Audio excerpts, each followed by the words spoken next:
Good evening. Welcome back to the Bet Victor Top 6 show. It's going to be an interesting one tonight. It really is going to be an interesting one tonight on the Football Terrace. We're talking Zidane to Man United. Harry Kane closing in on Wayne Rooney's England goal scoring record. Some other transfer stories circulating as well. Pepe to leave Arsenal. Raheem Sterling out of Man City. Maybe William Saliba never returning to the Gooners as well. We're going to be discussing all of that today and having a look ahead of the game between England and San Marino. Could Harry Kane break Rooney's record tonight? Smash that like button before we go any further. Of course, regular panelists here, Jess, Anita, KJ and Patrick. But we are joined by a special guest tonight. Man like Rob Blanchett's in the house with us. How you doing, bro? Doing well, mate. How are you? I'm good. I'll be happier when Man United's managerial situation is resolved, which I know we're going to delve into very, very soon. How's everyone else enjoying the international break? Nah, I need club football to come back ASAP. So I'm ready for it to be over. Jesus. Exactly. I'm bored already. I need this international break to last as long as possible. You can tell the Man United. You see that? You've got the Man United fan in the room. I just want this to stay. You've got Spurs with Conte. We're ready to go. Chelsea are just like we're eating good at Chelsea. Do you know what I mean?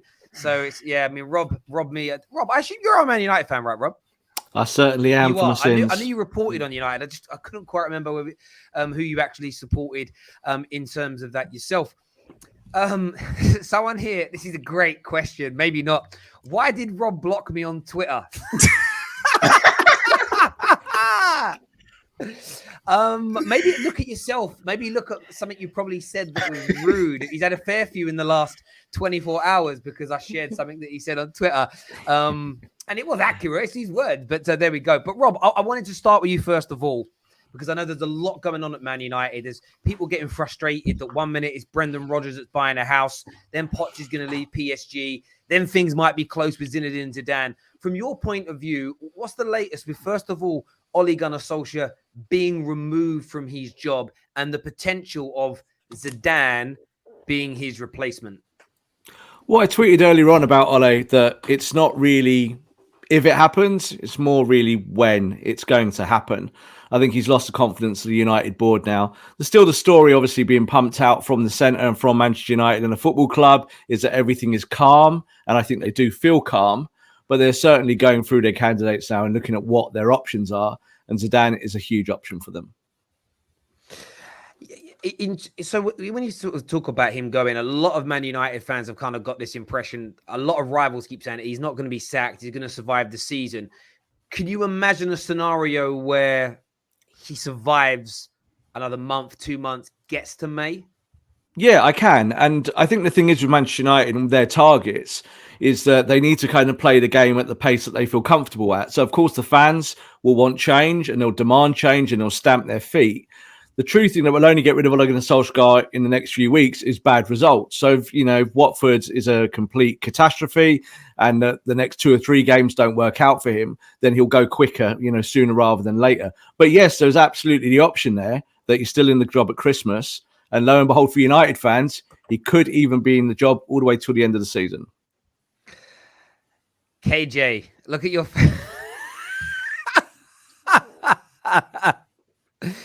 That's not what you wanted to hear, is it?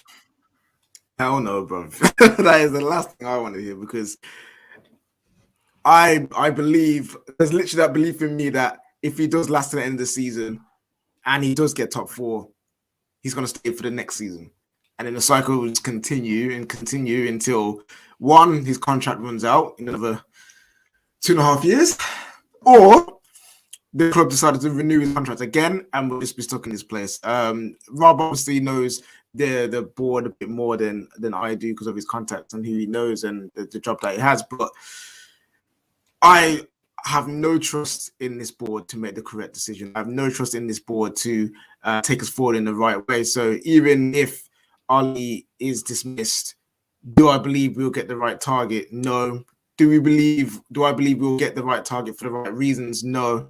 It's literally just all part luck for Man United right now. And this grand plan that they like they've got, this kind of structure they like to brag that they've now got, I don't see it.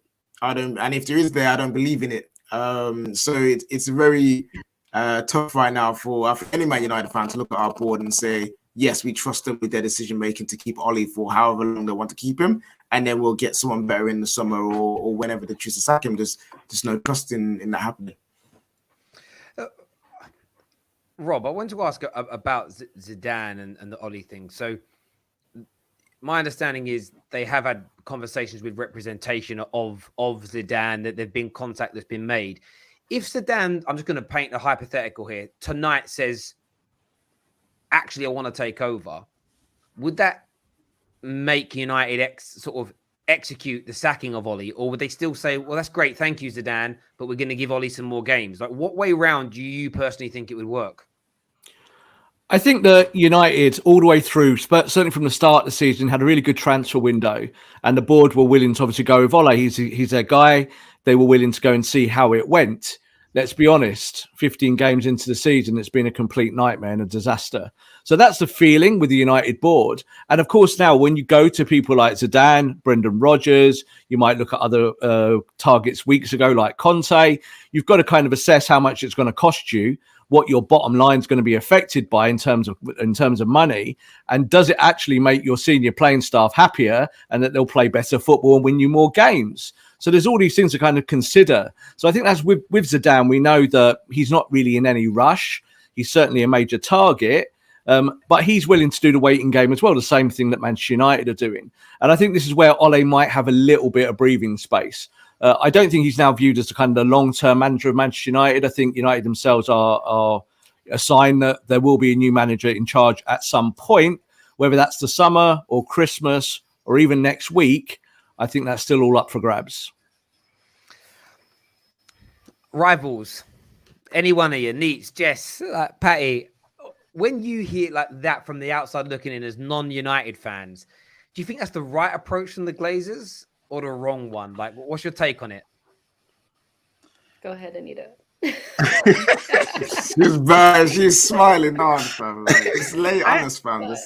I ain't got nothing to say in it. I'm just saying it can never be my club. That's all I can say, really. Like, it could just never really be Chelsea. Obviously, back your manager as much as you can. And for me personally, I just wouldn't take it. Ollie being there so long, I haven't seen as much progression as I would have liked to have seen. For example, if it was at Chelsea and he was there and he got us second and then we started regressing, we've got the best player in the league and then we're losing 5-0 to Liverpool, your direct rivals, I'll be kind of looking at the board thinking, yo, what's going on? What decisions do you need to make to kind of put us in a better spot? Because there has not been any progression. Being a manager in a football team means that your first job is to progress the team, make sure the team is moving forward. They are actually regressing at the moment.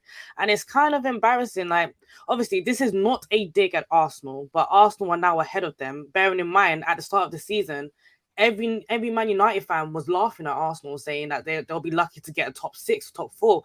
Now they're above them. Obviously, again, it's still early days in the season, but it's a downwards trajectory. And I've seen this happen at Chelsea before. We give a manager too much time and then we end up fighting for our lives at the end of the season because we took too long to replace the manager. And that might be what happens here, but Zidane, he's playing the waiting game. Your board's playing the waiting game. So then it's like, boy, whatever happens, happens. All I can say, can never be my team, ever. Yeah, like long may it continue, because I mean, as a Spurs fan, at the beginning of the season, I had Man United locked in for a top 4 spot, especially with your summer window. Varane, Ronaldo, you chased Sancho for 2 years, you got him. I thought, you know what, that squad is solid and it's certified. But as Tottenham and even Arsenal fans, we're looking at that 4th spot thinking, if you guys keep Ole, that 4th spot is up for grabs 100%, and one of us will hopefully sneak in. So we're looking at it, licking our lips, saying, yeah, let it continue. And if you continue in this cycle, like win 1 game, lose 2, then he's got 2 more games to prove himself. He wins those games when his back's against the wall. It just continues, but you're not really progressing, like Anita's saying. So yeah, I'm surprised a club as big as Man United are messing about like this. I mean, look at Norwich, Aston Villa, Tottenham. Clubs have executed. Watford as well, even. And you guys are still just messing about. You're in limbo at the moment. It's mad.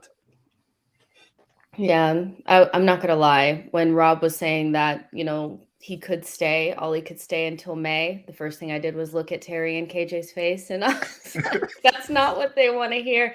But let's be real. Like, if they're waiting for things to take an upturn, they'll be sacking him after Watford. These guys are not going to play any better than they've been playing. I mean, it's over. It's over. So even though I think that there's a sliver of a chance for him to stay all the way until May, let's be real, like, they're going to lose more games and then they'll want to sack him. But the thing is, you know, waiting on Ollie to change or for something to change has lost you guys Conte. It may lose you guys Zidane. We know that PSG is looking at maybe Poch as somebody that may be on the outs. If they have an opportunity to get Zidane at PSG, you're going to be left with Poch, you know? So every day that you guys wait, the opportunity to get the better manager just falls away, and that's better for us. You know, of course, we want to see you guys with Brendan Rodgers or Poch, somebody like that, not with Zidane. And I wouldn't even play around with it. I'd throw the money at him and say, come out of retirement. We're willing to sack Ollie now. But they've never been like that. So we'll see what happens. But things are not going to take an upturn, you know. There's not. Yeah, listen, I couldn't agree. I mean, Robert spoke privately in the last few days. This kind of, I agree that it's a when, not an if they sack Ollie, but the problem is when will that when be executed? We've heard Fabrizio today. Yeah, I kind of heard Fabrizio today say that, you know, that they're getting behind him. Again, I've heard the Glazers before say things like that. They're fully behind the manager. I swear they said that in the build up to the FA Cup final for LVG. And then they sacked him when everybody was in Wembley Way kind of screaming and shouting. So I do take elements of it and the briefings they give out with, again, I don't disregard them, but I take elements of them with a pinch of salt. I'm fearful that every game that goes by, we fall further away from top four. I was talking to Andy Tate yesterday, and it's true. You look at Man United, even under Fergie, our away record in Spain is horrendous. We could be practically out of the Champions League in 10, 11 days' time. And it's about not executing things. And I get they're working to try and get the best manager possible out there. But make Zidane an offer that he can't refuse. And, you know, and I'm not trying to make it, I'm not talking about horses' heads or anything mad. Just make him the highest paid manager the world's ever seen. Do something. But they're not. And it's very, very painful to kind of sit back and watch, especially as we kind of know they're doing something. I don't believe they've sat on their hands for 3-4 weeks and just done nothing and gone, I'll be back, Ollie, 100% is okay. I don't believe that, as badly run as we are. But it's going to be intriguing to see what comes out. I've got some comments here from the viewers. Thank you, by the way. Over 300 likes already, which is amazing. So make sure you're smashing that. Tom here says, is the phrase, the thing about Arsenal is they always try to walk it in. That is not the secret football phrase, but good guess, Tom. Is the phrase St. Totteringham's Day? This phrase is not St. Totteringham's Day. As I said, the clue we gave away on the terrace yesterday is, and if we hit 1,000 likes today, I'll give you another clue. But the clue was the secret phrase has a connection to Arsenal. So keep those guesses coming in. Sarim here says, I'm not going to lie. I'd love to see Ronaldo in the Europa League. Hashtag Team Petty. Is the phrase 49 unbeaten? It isn't 49 unbeaten. I've had another person who suggested, is it 49 unbeaten? I've got a super chat here that says, a big up Anita. It's been a while. Come on, you Blues, is what is being said. Yeah, I've got a question for Rob on the back of the super chat. We can't be having Champions League Varane turn into Europa League Varane. That can't be happening. You can't have the GOAT, the CL GOAT turn into EL GOAT, bro. You know, Ronaldo. Like, if Man United don't make it past the group stage of the Champions League and we end up in the Europa League, or you know what, maybe if you can think about it even better, just end up fourth and not be any Europe, would the club act in that situation, or do you think they'll still be like, no, we still believe in him to do an FA Cup run or even get top four still? No, the club would act immediately. So I think when we look at the whole story around the club, is that a lot of this comes down to now how the Glazers win with Ronaldo. So this is what it comes down to. So I think it's behind the scenes, there is a common perception now that has failed. Whatever Ole Gunnar Solskjaer was trying to do with Ronaldo hasn't worked. Tactically, it's fallen apart. You've just said there, you've got Champions League Varane. You can't really put him in the Europa League. So there's all of these things now for the Glazers to try and work out quickly on the fly. Now, of course, football fans will react and they'll want a quick decision. But the Glazers are kind of treading water while they look at this, because they've got to consult Cristiano and they've got to find a way to get a coach in that works with him and does good things for him. so you can stay in the Champions League, so you can stay in the Premier League. Manchester United do not care about the FA Cup. You know, they sacked Louis van Gaal the day he won the FA Cup. It's not something they're interested in, but they're interested in the Premier League. That's a big thing for them this season. It always is every year. So it's more now about what does Cristiano think? How do you push him on to the next level? We know it's not really Ronaldo's fault. It's the way he plays, but you need a coach that at least satisfies tactically what the team does to help you to win, because that's what's not happening at the moment. And I know Ronaldo, because he's such a big figure in football. Any club he goes to, they'll look at him and be like, okay, what are you looking for? Same with Messi, like at Barcelona, he had that kind of chokehold on them too. Like they'll consult him about what to do next. But is it normal for football clubs to do that? Like, is that an indictment on Man United's ownership, that the fact that they have to look to Ronaldo and get advice instead of actually having their own plan and knowing to move forward on their own? It's a sliding scale of importance. So if you look at United senior players, you could say Bruno Fernandes, Harry Maguire, Cristiano Ronaldo. Cristiano Ronaldo's opinion holds more weight than all of them put together. Cristiano's on £25 million a year, a £50 million 2-year contract. He is their biggest asset. They're going to talk to their biggest asset. There's no other player who's on a par with Ronaldo. And this is why it's a short-term project now at United. You'll know as a United fan, this has been geared up to be a 2, 3, 4, 5, 6-year thing. You go and get Jadon Sancho, you're looking to the future. What happens? You get Ronaldo and you've got to win tomorrow. United are not winning. They're a worse team than they were 12 months ago, 6 months ago.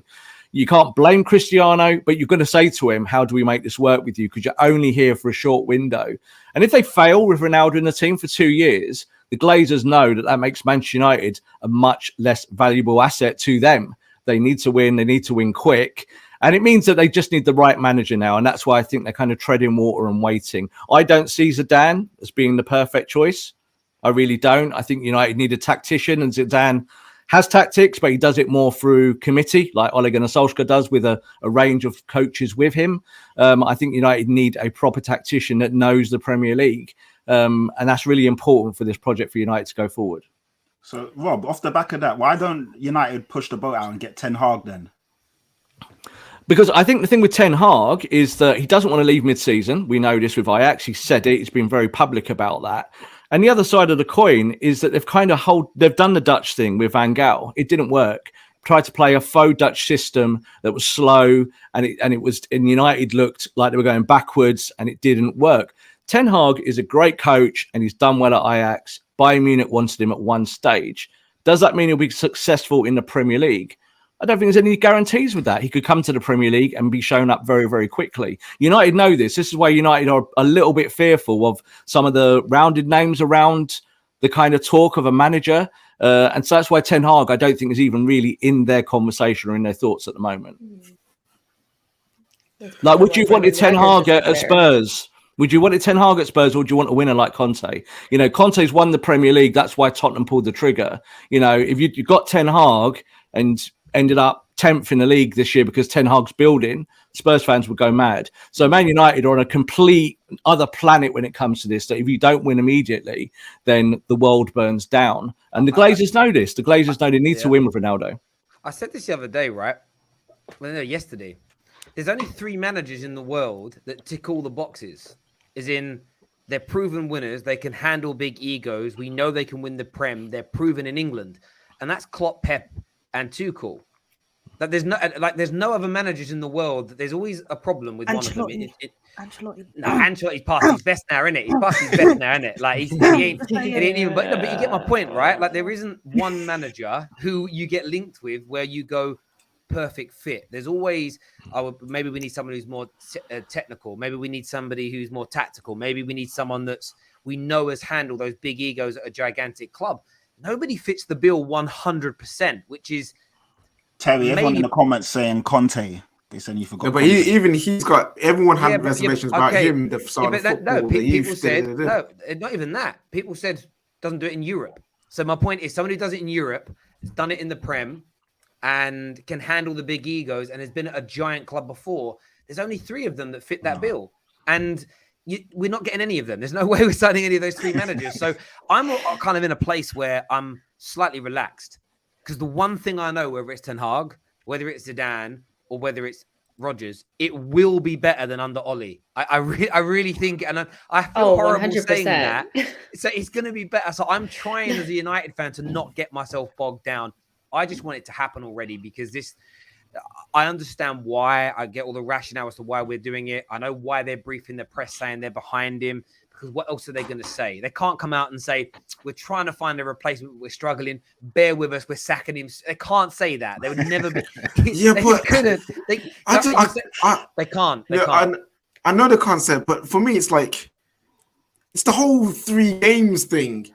Another 3 games to save his job. Another 3 games. Stop giving the man games, bro. Stop saying that. But I don't think you've listened. I don't think it's that. If you listen to what Rob has said, it's because they haven't found. It's just what they brief. It's like kicking the can down the street. They're not. I don't think they're literally going into a room going, Ollie, we're giving you 3 games. If we lose to Watford, but there isn't a replacement ready, they might not sack him.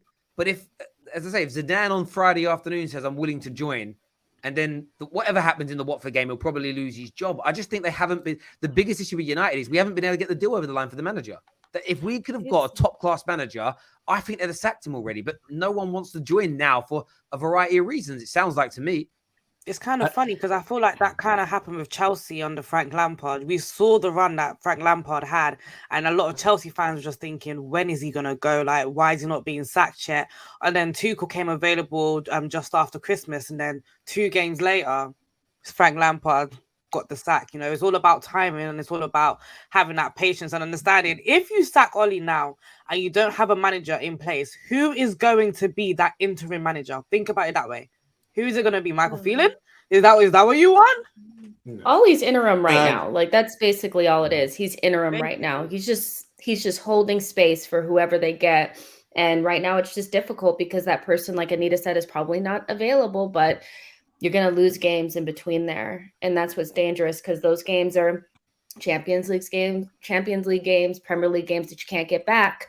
You know, so even if you do get a good manager that can turn things around, how much can he turn it around in time for you guys to make top 4, to stay in the Champions League? Like, it's very touch and go right now. You guys have a lot on the line, you know, so. Hell of a lot on the line. And viewers, as you can see below us are the odds currently with BetVictor for the next managers to come in. However, there has been a change. I made these graphics about 3 hours ago. There has now been an update and a change.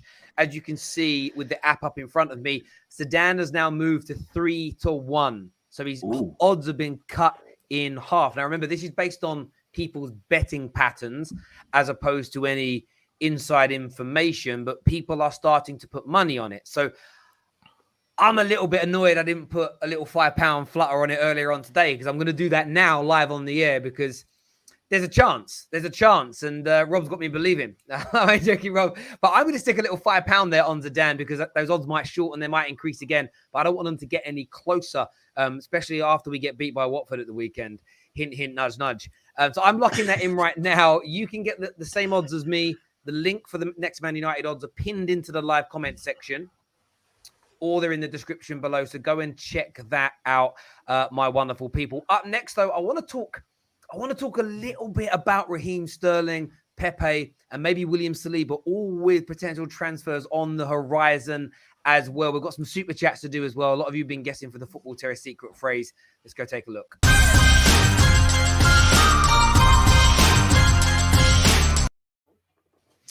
So let's do these secret phrases first. Tim Armstrong here says, is the phrase 1-0 to the Arsenal? Good guess. Good. Remember, I'll say the answer is no. I'll say when someone gets it. Is the phrase banter FC? Chris here says, at the start of the season, I had Man United fighting for the league. What changed my mind was Ronaldo, not Ollie. I expected him to be disruptive. You agree with that, Rob? Do you feel like this is more a Ronaldo thing than an Ollie thing?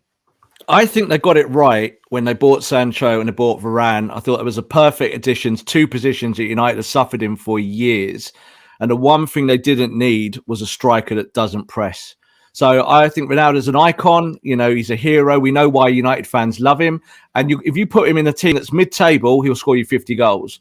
The issue isn't Cristiano Ronaldo scoring goals. The issue is tactics. How do you play? If you want to win the Premier League, you got to press better than Man City and you got to press better than Liverpool. And United don't. United stand still like statues. I was at the game the other day for the derby. I'm at every Man United match. and I watched Cristiano stand in the centre circle with his hands on his hips while John Stones just walked past him with the ball and passed it into midfield. And I thought, what am I watching here? This is not football. This is not what I want my team to do. So that's reality. So there's a lot of United fans that just won't see that and won't believe it. They're like, well, Ronaldo scored you the goals. But you can see that I think he has caused a big negative effect on the project of what Ole was trying to do, building to this more progressive system. And now we're seeing United having no system, looking like they're going backwards every time. The back four looks scared. The midfield looks like a colander, just water pouring through it. And we can't score goals. You know, we're probably about the 7th or 8th best team in the league at the moment. Yeah, lower than that, Rob. Lower than that, my friend, because I've seen Crystal Palace ball more than us, you know what I mean? And they definitely put them up there.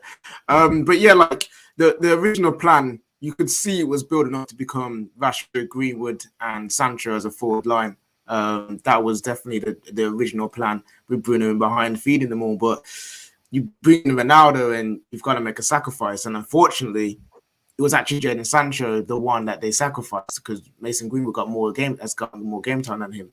And then to the point where, because he went so wrong, now both Sancho and Greenwood get sacrificed to try and make something work. And it's just all been a massive disruption. And I love Ronnie, and I was happy that Ronnie came back. And I believe that he was someone that as an influence towards those younger players, the Rashfords, the Greenwoods, the Sanchos, having him around, teaching them how to become one of the best players in the world is a positive, and we could build something. But the way that the team was now being built, it's all going backwards, unfortunately, and it's a shame really, because with Ronaldo coming back, you'd want him to be a catalyst to something special. It is, but I think the elephant in the room that gets missed in all of this is the board again. If this is true, that I've read things that Ole wasn't too keen, wasn't wanting a player like that. It was another. They definitely did this to LVG. Josie said they did it to him. They've done it to Ole and another manager. I'm not suggesting that Ole was going to win a Premier League. I'm not suggesting that Ole was going to win the Champions League or he's of that level or ilk. But if it's the third manager running where the board has forced in players that the manager categorically doesn't want, it just feeds into what I've been speaking about for 6 years on here, that we need to stop focusing on the managerial problems or player problems and look at like Ronaldo's an issue, but why is he an issue? If he was forced into this squad, you have to look at the people that have made that happen. And that's the biggest standout for me. Red Wolf here says, is the phrase Arsenal players go to Chelsea to win trophies? That isn't the secret phrase, but that is an amazing guess. Is the phrase boo boys? I don't know what that means, but no. Spurs, the Afghanistan of coaches, Conte will fail. That's a weird one. I know. I don't even really understand it, if I'm being honest.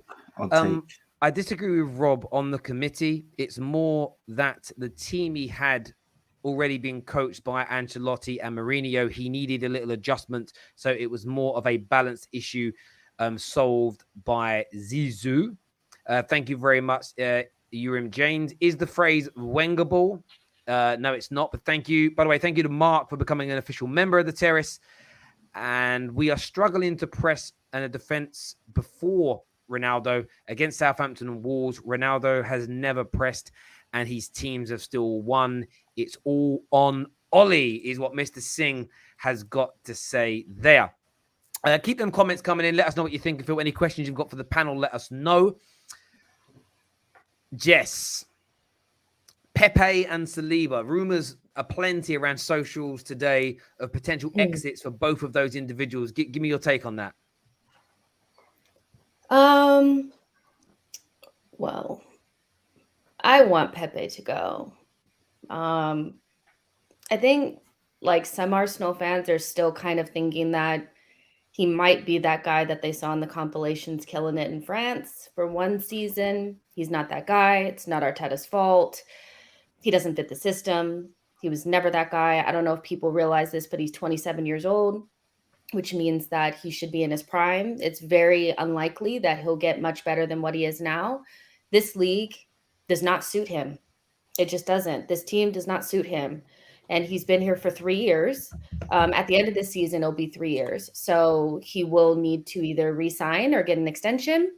Usually with extensions comes higher wages. He's already on 120 grand a week, or you sell him. The difficult part about it is that I don't see who would want to buy him because nobody's really sure whether he's good or not. So it's not somebody that just doesn't fit in our team and all of this. I think there's genuine questions how good this player actually is. 27 years old on 120 grand a week. Who's going to take a punt on that in Europe? That's a huge punt and a huge questionable asset to bring in. So we're in a bit of a pickle here, but if anybody would offer us 20 million, 25 million for Pepe, we should bite their hand off for it, and move on. He's just not good enough. So for me, Pepe is just somebody who needs to move on. And I think it says a lot that at the end of the Watford game, Arteta brought on Martinelli instead of Pepe on the right-hand side. He's fallen even further down the pecking order. And for me, it's just time to cut ties. But when it comes to Saliba, for me, it's he's another one that came in that same summer and only has 2 years left on his deal. So we either need to stick or twist. We have Ben White now and Gabriel Tomiyasu, who can play center back.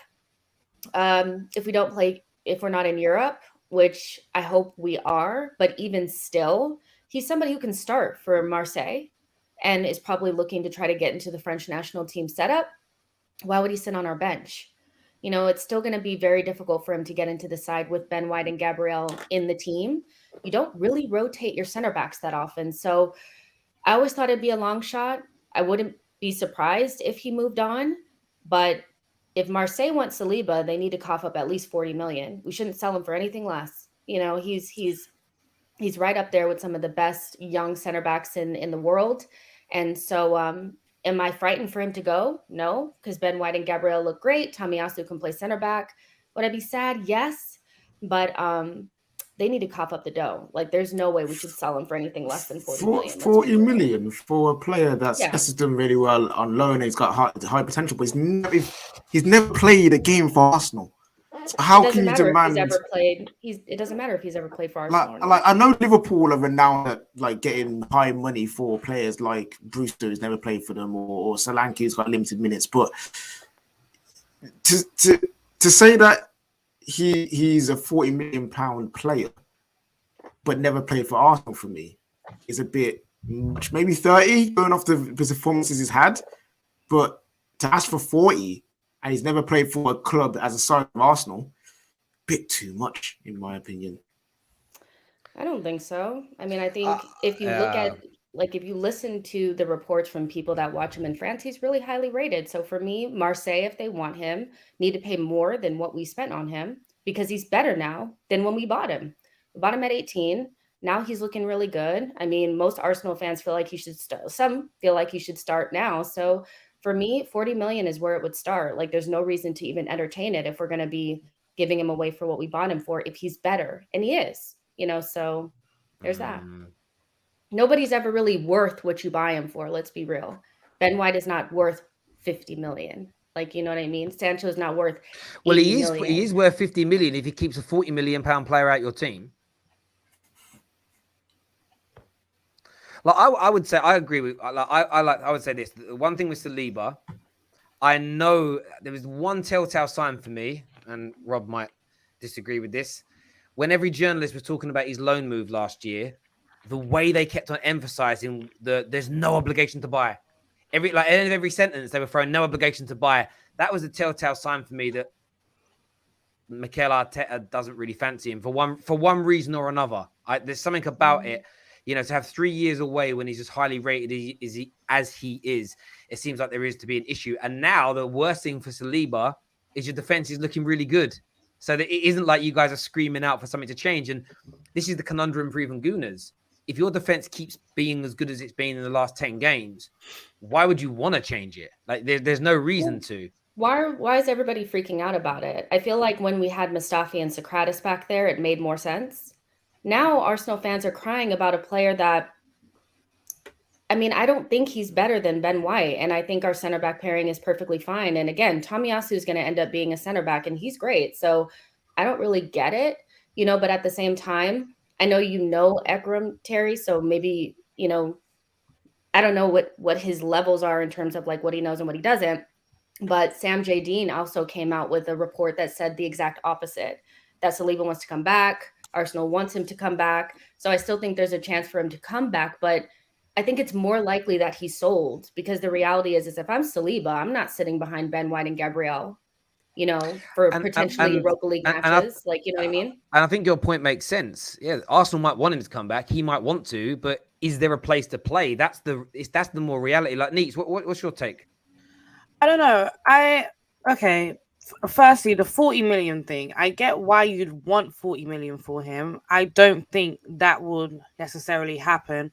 Not because he's not the player that people say he is. I do think he's quite talented. However, Arsenal, like you said, they already have a centre-back pairing that works. They have a team of centre-backs that, you know, you don't necessarily need to change at the moment. So it's more of a, okay, if you want to buy him, how much will you give him for us? About how much will you give to us for him type of thing. It's not really a you taking for 40 million or nothing kind of thing. You know, I think as long as you get, how much did you pay for him?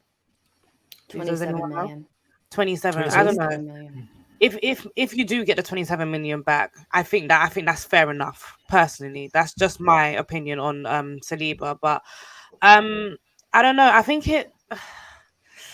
Would I sell Saliba at this time? I wouldn't. I try and, you know, see if we can get him on another loan. But again, if he's not going to be starting week in, week out, is he going to want to stay at Arsenal? I don't know. But at the same time, he's still only 20 years old. You do see a lot of youngsters wanting to go back to their club and kind of prove that they can start. If Saliba thinks that he's better than a Ben White, if he does think he's better than Ben White, then Saliba comes back and he comes back to challenge, innit? Like, at the end of the day, we can only know what Saliba's thinking when it happens, because all of these journalists saying this and that, coming out with conflicting arguments. It's clear that no one truly knows what's exactly happening with Saliba at this moment in time. So it's all up in the air. Would I pay 40 million for Saliba? Absolutely not. If I'm Saliba, I'm coming back and I'm challenging for my position. If he's that good enough of a player, he can come back. He can sit on the bench for a bit, challenge for his position, like a lot of Chelsea players have done in the past. Had to put that in there. But yeah, and he could potentially make that starting 11. So I want him to come back and challenge. Well, usually like Christensen at Chelsea is a really good example. That's what you do. You've got a young talent. You take him out, you put him on loan, and if it doesn't work, you bring him back, you take him on loan again. Saliba's not leaving Arsenal. He's not leaving. There's no chance. He's too good. He's probably better in terms of talent of what Arsenal already have. Arsenal have had a really good defence for 10 games. That's it. So, you know, there's none of this like... all right, 12 games. 12 games in. Since December, though. I still think that if Ben White breaks his leg tomorrow, you'd want Saliba in your squad. So I think this is the whole point of it. Saliba's a really big talent, and I think he'll do well at Arsenal. Whether Arteta rates him or not, it might be a case that just at 20 years old, he needs a year or two of football in the Bundesliga or going to La Liga, somewhere else. And then you might see that what you're talking about is a £40 million talent today that you might only get 20 million for. 2 or 3 years' time, he might be an £80 million talent, £100 million talent. He has got that ceiling. So to sell him now, I think would be a little bit shotgun. I think you want to kind of wait and see. You don't want to lose these young, talented players when you've put a lot into their development already. And I can see him coming back to Arsenal and being a Premier League player. I mean, people are assuming that it's because Arteta doesn't rate him.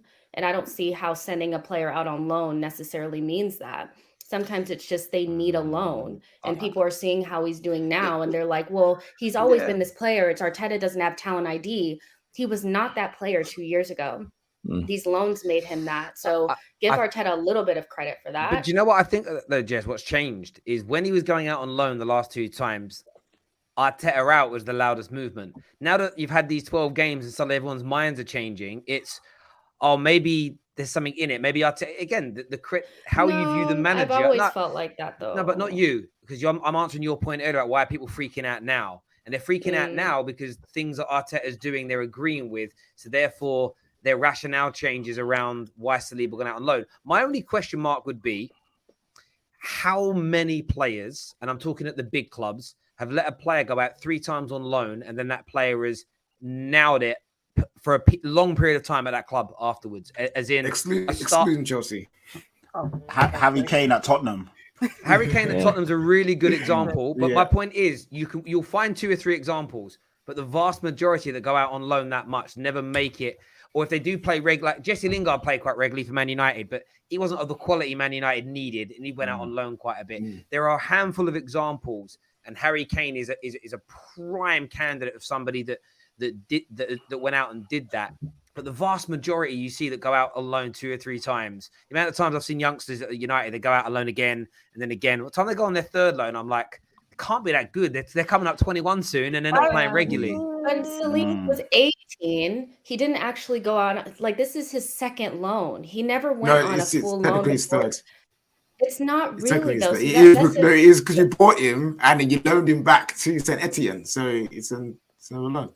Technicalities, man. Can I finish or? But it's true though. That was true though. Can I finish or? You know, it was a broken season. We know that France didn't actually finish out their season. He didn't play for like 6 months. Like, I know that you guys was like, oh, it's his 3rd. It's okay. Saliba is very highly rated. He's one of the top young center backs in the world. Like, this isn't Jesse Lingard. This is William Saliba. So. Let's be real. Like, wait, you said you're not afraid to lose him, but you're moving like you're afraid. I'm not, though. I'm not. Have you ever heard of an Arsenal player that you guys bought that was rated like Saliba? His name was Francis Jeffers. Yeah, I'm just saying, just because they're rated, he's also doesn't English. Mean so he's also English. You know, so sometimes maybe they get a little bit overrated as well. Oh, and French players don't. No, I don't think so. So it's just English players that get overrated. So it's just English players that flop.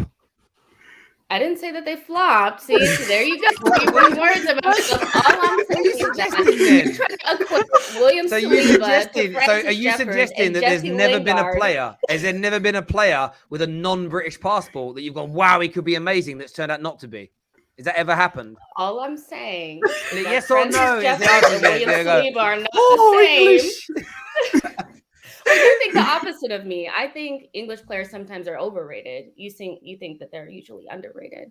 So that's where we're when I see trending on social media 100 times a week, overrated Englishmen, I struggle to work out who's overrated. I rarely see that. I never see. Do you guys see that? Yeah, because you open there the American Twitter. Yes, I do, man. It's easy. Mention Declan Rice and Harry Maguire. Boom. Yeah, I see it all the time. Luke Shaw as well. Luke Shaw's a prime example. No.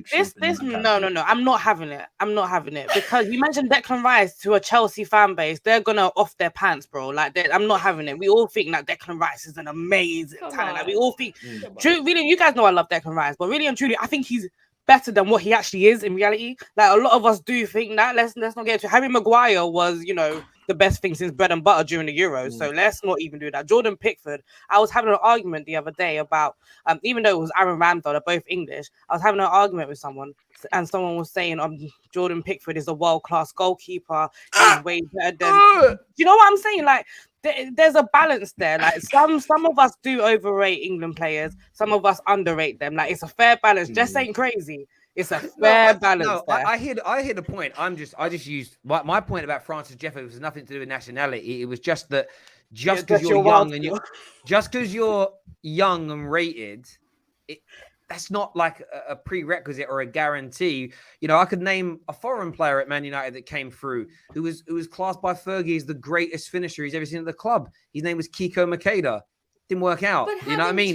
Two loans doesn't necessarily mean that he's gonna flop as well. I didn't say he's gonna flop. I'm not suggesting that's what you were insinuating, though. I'm applying some balance to this. That's all I'm doing. Is some balance. Like, I'm telling you, Jess, for someone who's not afraid to lose Saliba, you sound like you are afraid to lose Saliba. No, I'm not, because I know we're not going to sell him for pennies. So there we go. I want to ask about another player who was a young prodigy. He's delivered. He's won Premier Leagues. One of England's best players in recent years. Rob, Raheem Sterling linked with a move away from Man City. What's being said on the ground up in Manchester about that? I think he will go, but I don't think he'll go yet. I think this kind of time at Manchester City's come to an end. He's talked quite positively about a move abroad. It's always been kind of on his wish list. And Manchester City was always a kind of stop off on that. I think last year, if they won the Champions League, he might have even gone at that point. again, there's lots of chatter at the moment that he might be convinced now to go to Barcelona mid-season and all of that. I don't really believe any of that. But he is behind Phil Foden. They did buy Jack Grealish. Mahrez is still at the club. He's not really going to play a lot of games this season. So I think his time is done, but it might well be in the summer. I think that's more likely. Yeah, I mean, he does need that change. I mean, would you say, Patrick, when you look at Raheem Sterling, he needs to get out of Man. It just looks like he's finished there. 12 months of really poor form. Yeah, it's strange as well because he is such a good player. I know people used to get onto him about his finishing and his decision making in the final third, but he's shown over the last 2 years that he is of a really good caliber. I mean, in the Euros, he was one of England's best players, if not their best player. And it's quite strange, and he's fallen down the pecking order at Man City. And then when they bought in Grealish for 100 million, you already knew that Sterling would get pushed further aside.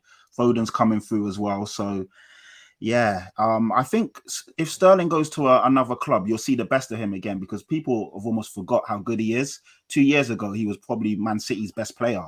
He was that good. Euros, he was again with Saka, probably England's brightest attacking spark. So it's almost like he's getting disrespected. But people forget, even though Man City have an elite team, he was one of their founding fathers. He was one of the first names on the team sheet. So he's kind of getting disrespected at the moment. But Pep's like that. Pep will just pick you up and drop you quicker than do you know what I mean? So it is a bit of a tricky one. But yeah, Sterling needs a refresh. He needs a reset. And then people will see how good he is again. It's like we've forgotten how good that guy is.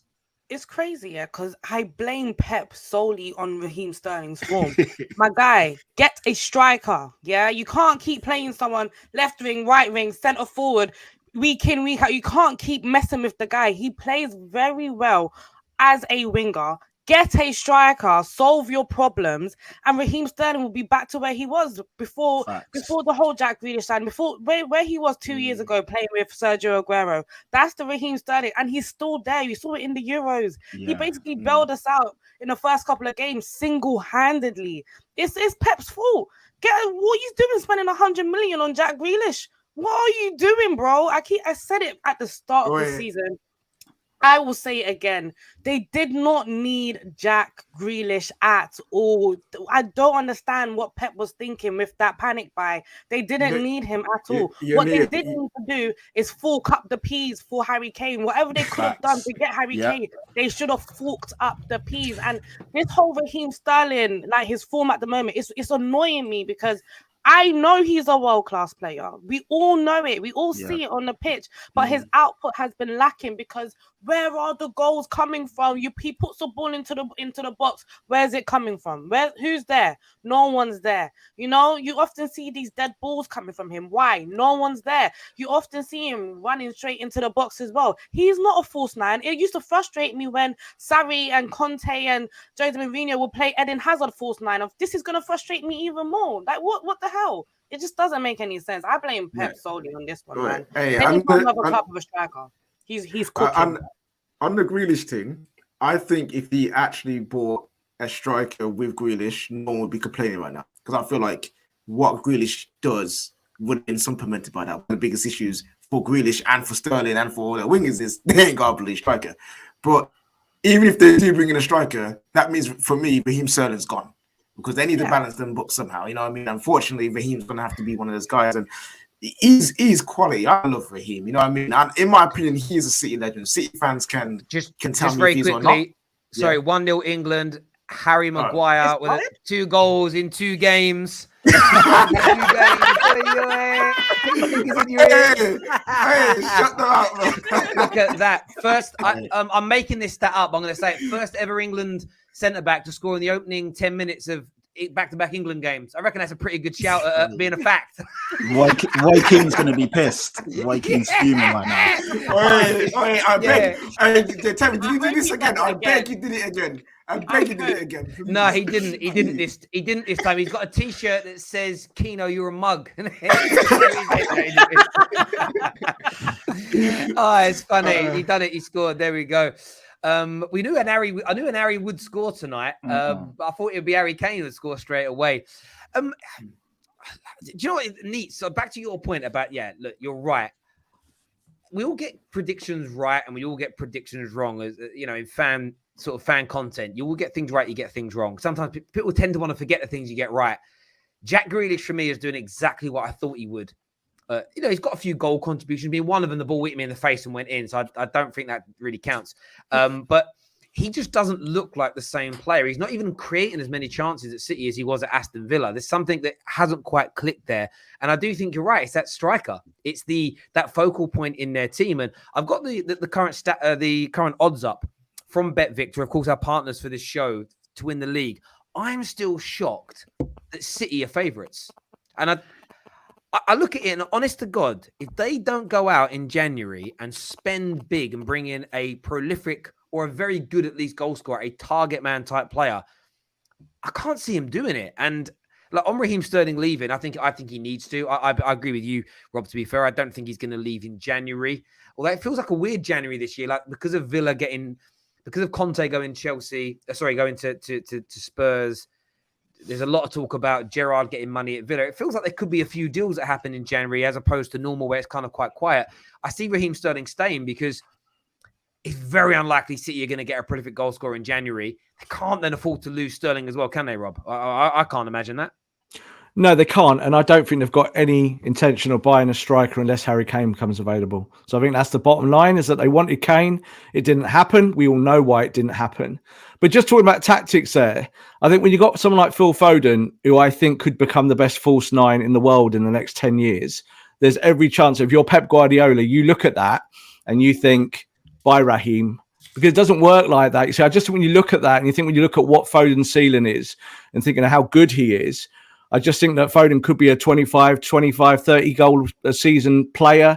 And if you've got that in your team and your front six then tick, you'll see that Grealish improves. Gabriel Jesus looks really good on the right.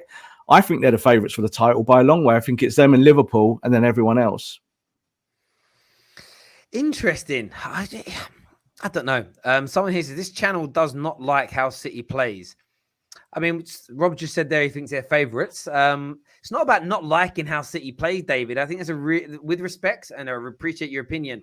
That isn't what we're saying at all. I'm splitting hairs because I do believe that Liverpool are a brilliant team. I believe that Chelsea are a phenomenal team. And when you've gone 6 games so far this season without scoring goals, something's got to give. You need that. And I just disagree slightly with Rob. And I just think that if there's not a big change that happened in January, I think they'll just fall short. And interestingly, like now, you know what it's like nowadays, guys. When you say I don't think City will win the league, people's reaction is, why are you saying they're shit for? And it isn't that. I still think they're amazing. They might win the Champions League still. But we're talking about 3 of the best, like one of the best 3-horse races for a league title we've had in a long, long time in the Premier League. And I think that it will be decided on very small margins, a few injuries, a lack of goals here and there. I just edge Chelsea still personally. 5-2 they are, just because of that defense. That defense, they're not conceding goals. Should have been 4, Terry. Should have been a 4-horse race. Ironically, I think Chelsea have looked their best this season when they haven't got Lukaku up top. So you go and buy your big striker, and I think their system looks better when they're playing without a out-and-out running striker and the number 9. So it's a difficult one because you play 3-4-3, you play these different systems. Full systems can work as long as you're scoring goals and winning games. That's all it really matters about. And Tuchel likes that. So I think that obviously buying Romelu was about having a focal point up top for other players to work off around, and it's about talent. And I think that's where, if Chelsea are successful this year, it'll be about their talent rather than them just having a kind of striker system, I think. Yeah, I mean, they have looked good. They have looked good since then. It's an intriguing one. But they're the current odds with BetVictor around who may win the league. You can click on those now from our description below. Especially with the season about now to hit the first real, for me, run. It's been stop-start so far. Every 3 to 4 weeks, all these international breaks. It's now going to run from mid-November right through until deep into March. We're going to get a lot of these answers. These odds are going to change and fluctuate. So if you fancy having your final kind of punt on who you think is going to win the league before the season resumes, get it done now, because they will start to change as we hit games come thick and fast with no kind of natural breaks as we see. Fire Z Fist Z just didn't write anything, but still gave a super chat. So thank you very, very much indeed for that. Now, England are playing, everyone, but I do want to have a little bit chat about Harry Kane. He reportedly, I'm not going to use the word begged to play. That makes it sound a little bit like Craven, but he reportedly wanted to play tonight so he could bolster his goals and maybe get closer to Wayne Rooney's record tonight, maybe even break it tonight. We want to ask the question, is that desperate or is that showing a hunger and a desire to score goals? Make sure you're smashing that like button. Let's go.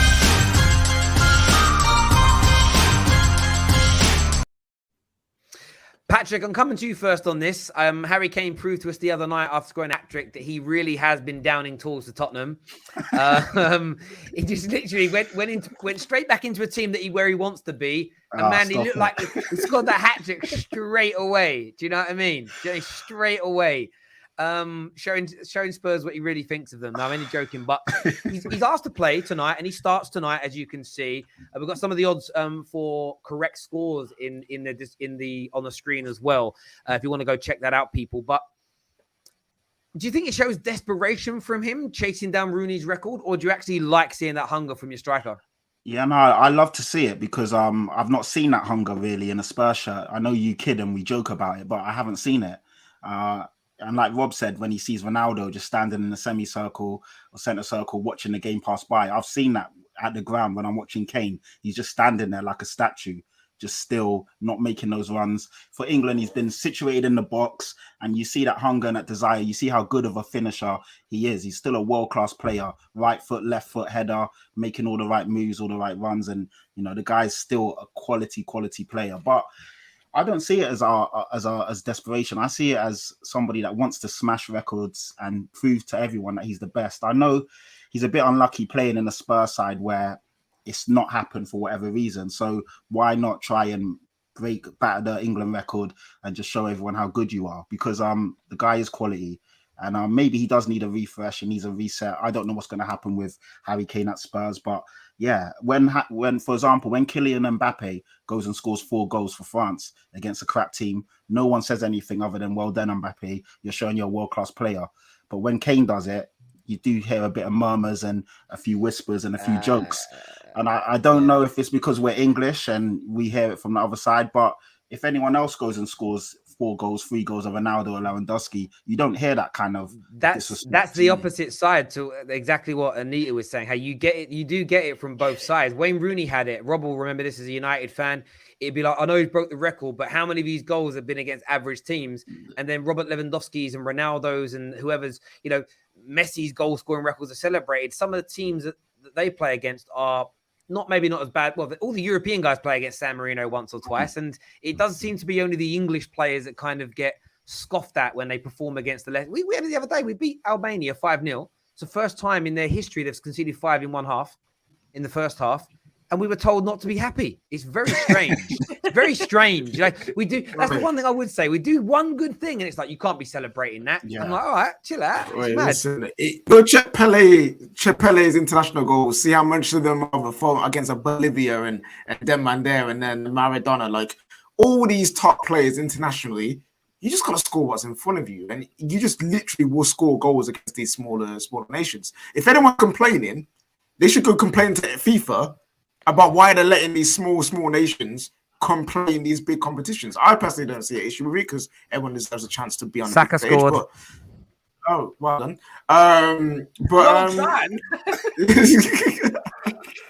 It's own goal, actually. A really, really massive own goal. But I see him shooting it when in. Well, because yeah, he's not very good though. He's overrated. Hang on. By the way, Saka and Emil Smith-Rowe, they're just overrated Englishmen anyway, Jess. That's all they are. No, not them. Oh, yeah, not the Arsenal one. Yeah. You do realise that's the real biggest issue with it, is like when you rate up an English player that's your English player, your rivals become conflicted. Like I've been at England games, legit, standing in the crowd. Gary Neville's taking a throw, and you hear some bloke with a Scouse accent or a London accent saying the most obscene things to him. It's like, this is mad. Like I cheer all the players. I went through this thing for a few years as an England fan where I would purposely wear a Gerrard or a Liverpool player on my back when I was wearing an England top, just to kind of say that we need to be a little bit better as fans. Didn't work. No one kept a Gerrard shirt. England shirt. England shirt. I was trying to create. I was trying to create unity. I was trying to create unity in my nation. Wearing a German shirt. It didn't Oh, work. It didn't work. Even my own brothers were like, the Liverpool fans were like, get that off. You shouldn't even be wearing his name. I was like, all right, I'm trying to create unity in my nation. But it appears nobody actually wants it. It's but there we go. But Harry Kane, Rob, is he desperate or hungry? neither. I think he just wants to play. You know, it's just more fun than playing for Spurs, isn't it? It's one of these things. I look at it like this at the end of the day. Harry Kane does not really want to be at Tottenham Hotspur. That's the bottom dollar. That's the truth. So he really wanted to leave in this last summer, and really Daniel Levy pulled one on him because there was an agreement in place that he would be able to leave if the bid came in and they could get what they wanted. So really Tottenham pulled the plug on that. So Harry Kane isn't happy. So it's not that Harry Kane doesn't like Tottenham fans or Tottenham itself.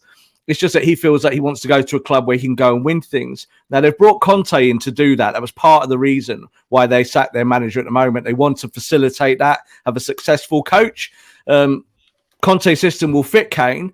Harry Kane's still going to want to leave. So you're still going to get these times where you might start scoring goals. But when the knock comes and the bid comes in, I think he'll be leaving Tottenham Hotspur. It's just up to Daniel Levy to accept the bid and let him go. Sorry about that. But Spurs, Spurs don't hear that, but it's the truth. Yeah. You know what? He's one of your own until someone buys him. That's it. That's it.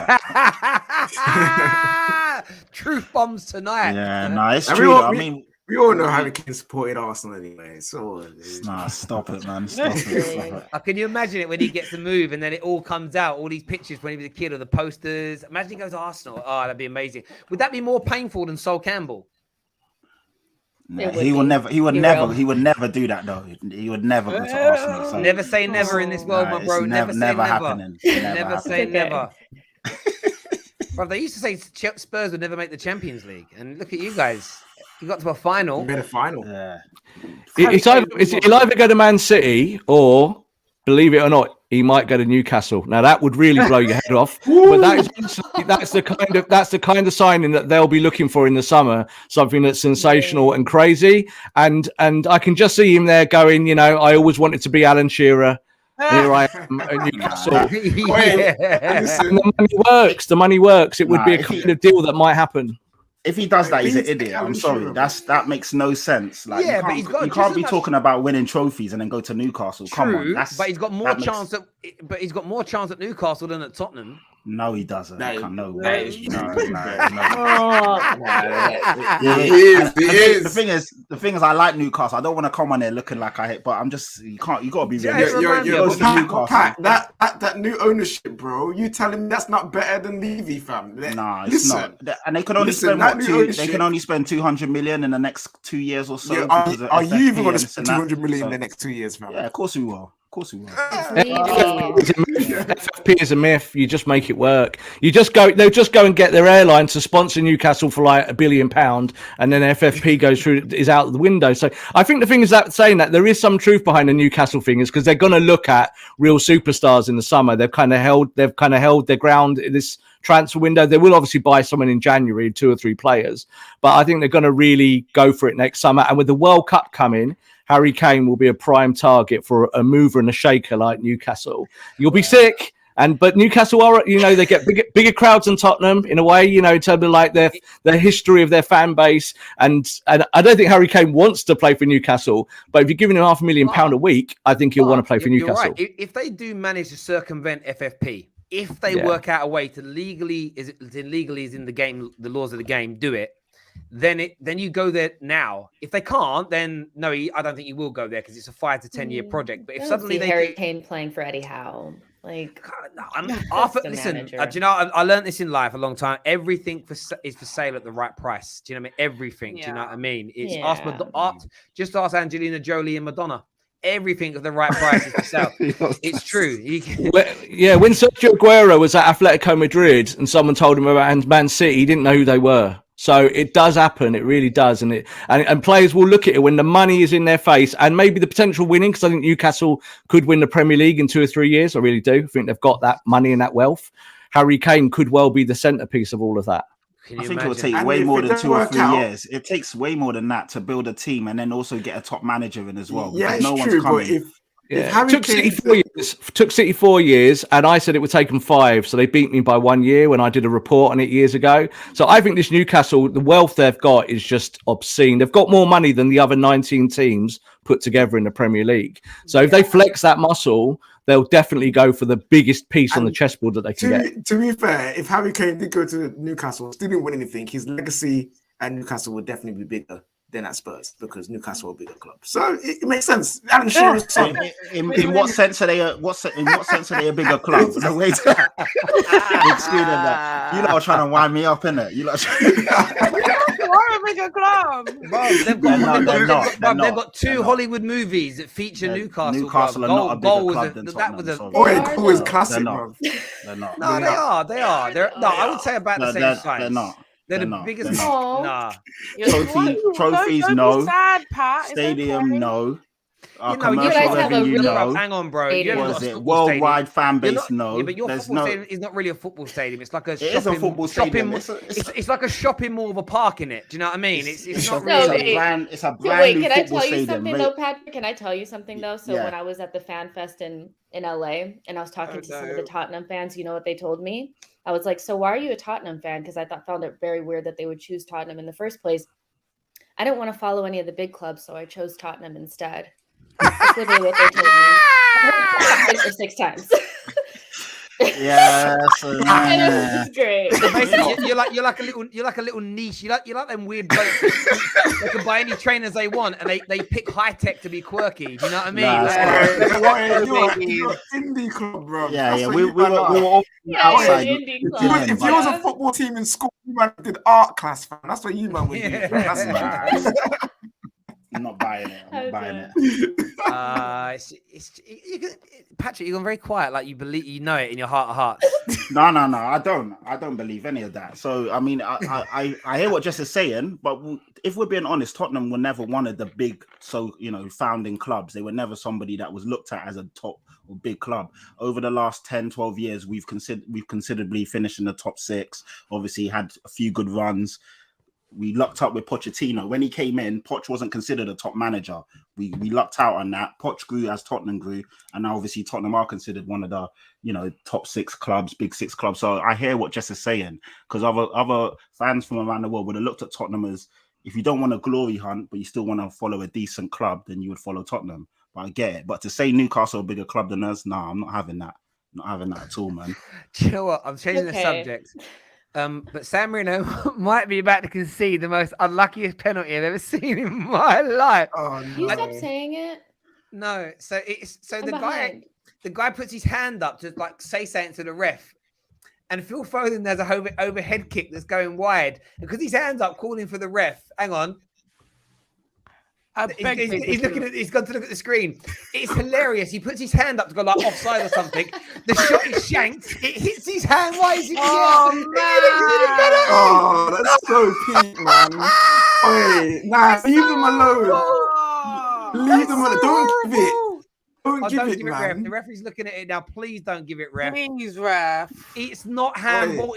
That's actually in a natural position for the game. He's gone. That reminds me of Sissoko when against Liverpool in the final. Don't. He was pointing to Marco This is worse though. The shot was going wide, so it doesn't even matter that it hit his hand because nothing was happening. It should, but he's having a good look. If he does it.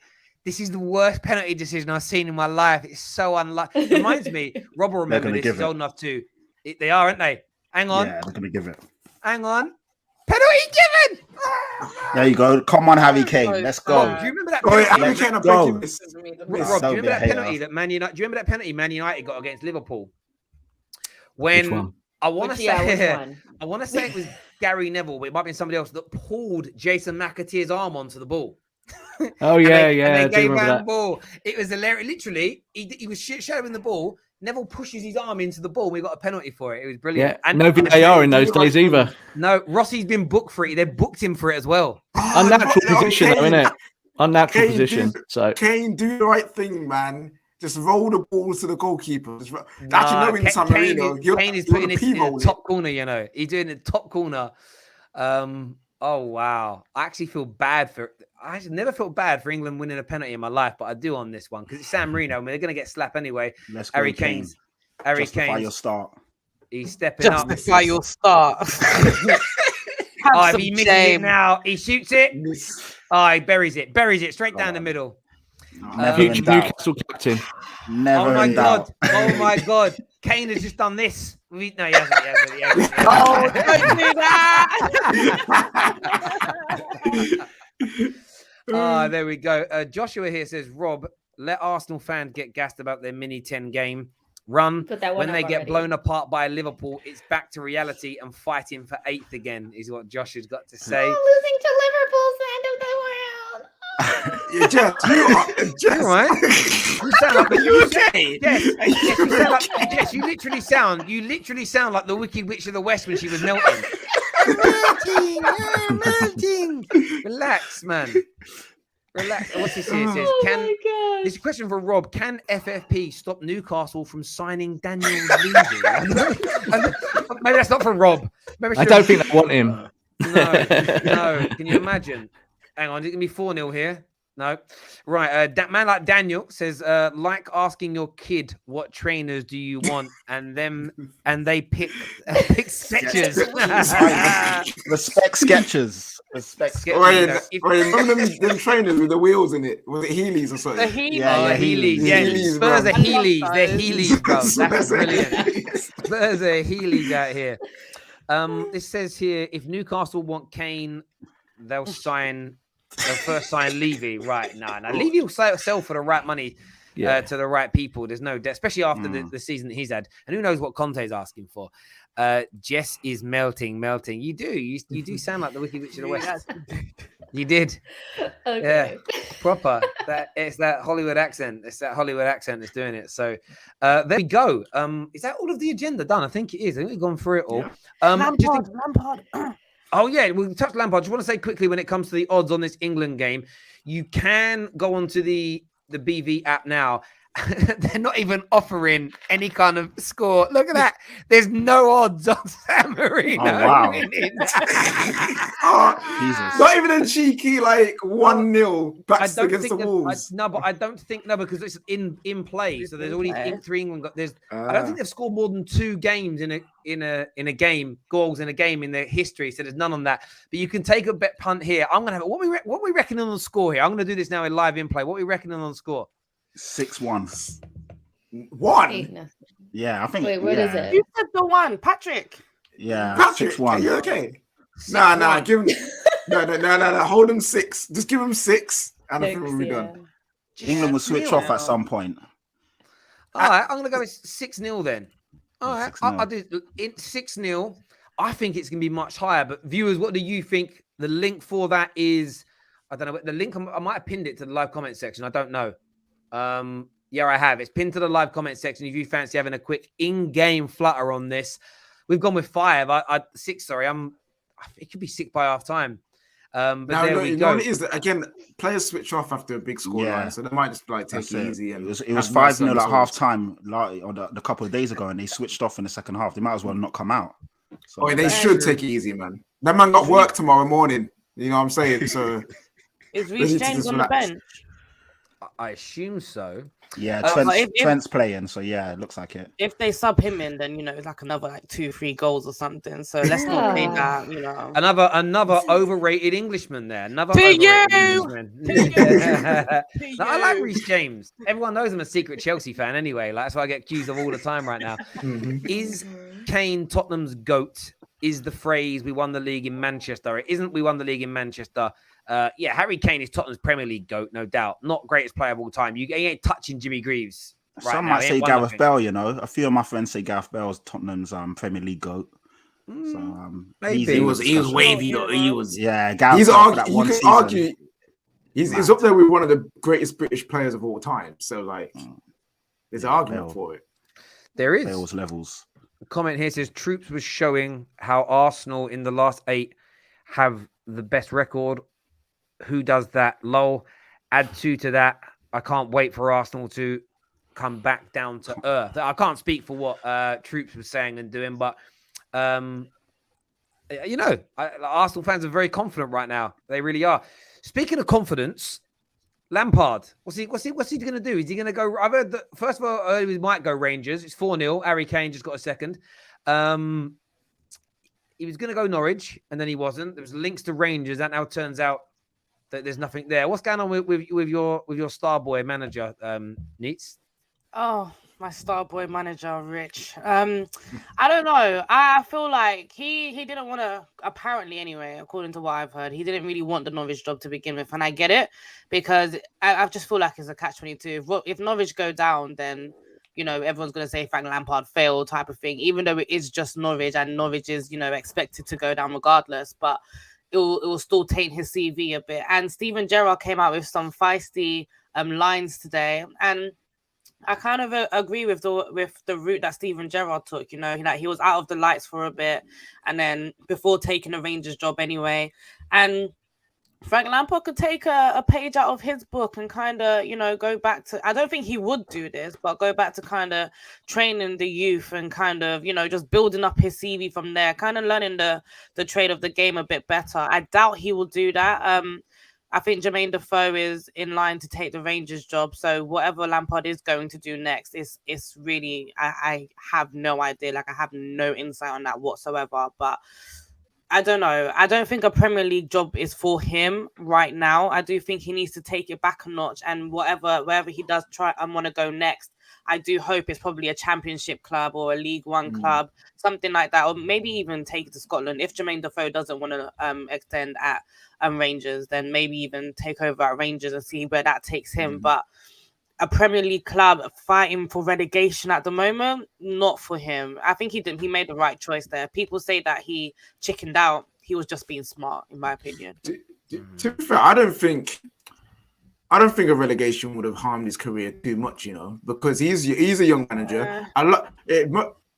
You got some top managers like Klopp. I'm not trying to compare things on that level, but Klopp's got a relegation on his hands, you know what I mean, on his CV. So one relegation with a club that you know that's going to get relegated, and so early on in his career, I don't think would have been an issue. Like, I'm not saying he's right or wrong to leave. I think he's probably right not to go to that Norwich job. But the whole thing about his career's over if he gets Norwich relegated, like that. No, people were just like, people need to relax with it. Like it happens, you know what I mean? It's not even that Norwich will get relegated and it will taint his career. It's kind of like, what are Norwich fans expecting from Frank Lampard? They're expecting Frank Lampard to come in and kind of, or any manager that comes in and kind of take them out of the situation that they're in right now. So if you want a manager that's going to take them out of the situation right now, that's more pressure on Frank Lampard. Did you get, like, the Norwich fans aren't going to get behind a manager that's not going to take them out of the situation that they are right now. And that's why I thought they were quite smart in getting Dean Smith on board, because I do believe that Dean Smith can be the manager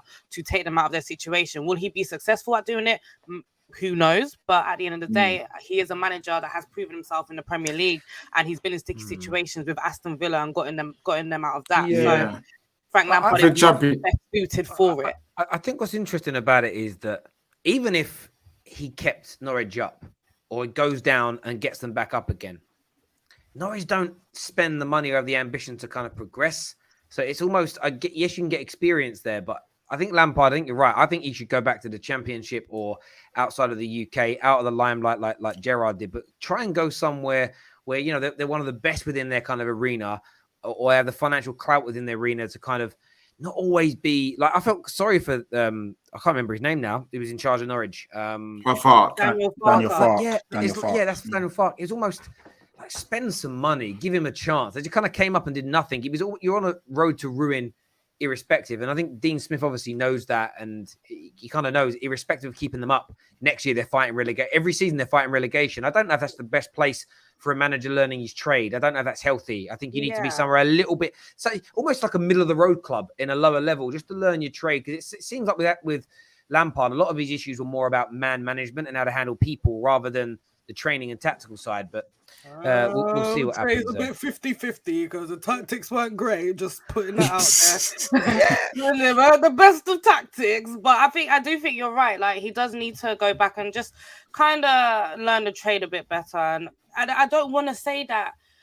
I really hate kind of subjecting him to say, like, he needs to learn the trade a bit better, because at the end of the day, I'm not a manager. I don't know what it takes to be a manager, and I don't want to kind of downplay what he's done for Chelsea, because when he did come to Chelsea for that one season, he did do very well, and a lot of Chelsea fans seem to forget that aspect. He did very well with the group of players that he had. But again, we just saw a lot of holes. And if he goes to Norwich and you still see those holes, the only reason why a lot of fans want to see Frank Lampard at Norwich is because of Billy Gilmore. Like maybe Frank Lampard goes to Norwich and Billy Gilmore becomes this world-class player that we all know that he's gonna become in future, you know. But then Norwich will still get relegated, you know. I hear Man United have a great manager apprentice scheme that they like to run. Give them 2 to 3 years just to learn the trades, learn how it goes, and get top experience with top players. And yeah, it doesn't matter what you do, you still have a chance there. Like a great apprenticeship scheme. Learning on the job. You are ridiculous. Here you on that. Everyone, I appreciate you all coming on, having your say tonight. All the viewers that tuned in. I know England are playing as well at the same time as we've gone live. I just got a packed schedule this week, so there was literally no other time to fit it in. Do me a favor before you leave, smash that like button. Rob, Patrick, Anita, Jess, KJ, thank you all very much for coming on. Yes, Dinesh, they did score 1 goal. That goal pretty much almost was part of sealing our fate of not going to the World Cup in 1994. That early goal, David Seaman. Hang on, we've got another penalty. Have we? Oh, wow. Yeah, another handball. Oh my God. This team. Did we put 6? We should put 8, maybe. That's gonna be a Harry first England player ever to get hat tricks in the first half, 2 games on the bounce. Another record broken. Look at that. The Harrys are out here breaking. Justify your start, Kane. Like I said, justify your Patrick. I can hear those hands rubbing a bit too much. You sure you want to go and get some cream, darling? You want to be careful. You want to be careful, bro. You're gonna start. Yeah. That reminded me of that scene from Castaway. Do you know what I mean? Tom Hanks looking at Wilson. Right. Come on, Kane. Let's go. Come on, Kane. He's cheering him on. Harry Kane. Yeah. Oh, please miss it. It'd be hilarious. First half hat trick, 2 games running. He's going to break Rooney's goal scoring record tonight. You actually called it, Terry. You called it earlier today. Yo, Terry, redo the bet. Put some more money on the thing. And, cash out now. 8-0.